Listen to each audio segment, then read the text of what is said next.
Hello বন্ধুরা, তোমরা সবাই কেমন আছো? আশা করছি সবাই ভালো আছো। স্নান টিনান করে দেখো আমার পুজো দেওয়া হয়ে গেছে। তারপর চলে যাচ্ছি চাল কুটতে। মা, আমি, আমার মেয়ে। সেই বাড়িতে একটা মন্দির আছে, দেখো চারিপাশটা ফুলে ভরা। এত সুন্দর লাগছিল বাড়িটা, পুরো চারিপাশটা ফুলে ভরা। তারপর চলে যাচ্ছে এই যে ঢেকির কাছে।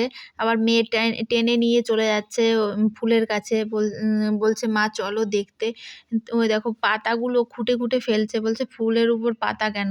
তারপর আমাদের চাল কুটা চালু হয়ে গেছে। চাল কুটা অর্ধেক হয়েছে, আমার বোন এসে গেছে। তারপর মেয়ে আমি বাড়িতে চলে যাচ্ছি, ওকে ভাত খাওয়াতে হবে, ঘুম পাড়াতে হবে, আমিও খাইনি।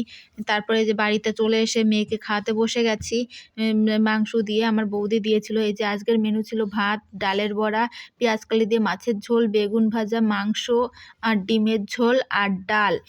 পেঁয়াজকালির তরকারি আর মাংসটা আমার বৌদি দিয়েছিল। তারপর এই যে সন্ধ্যাবেলা সবাই খেলা করছিল বাচ্চারা।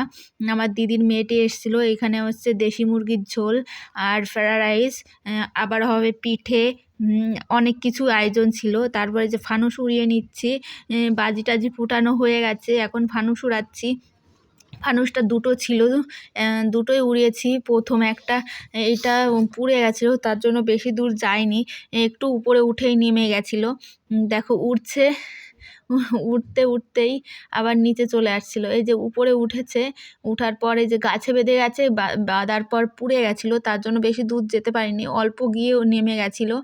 তো দেখো কত সুন্দর লাগছে দেখতে, পুরো অন্ধকারের ভিতরে একটা আলো। তারপরে এই যে মেয়েকে খাইয়ে আমি খেয়ে আজকের মতন ভিডিও এইটুকুই, বাই।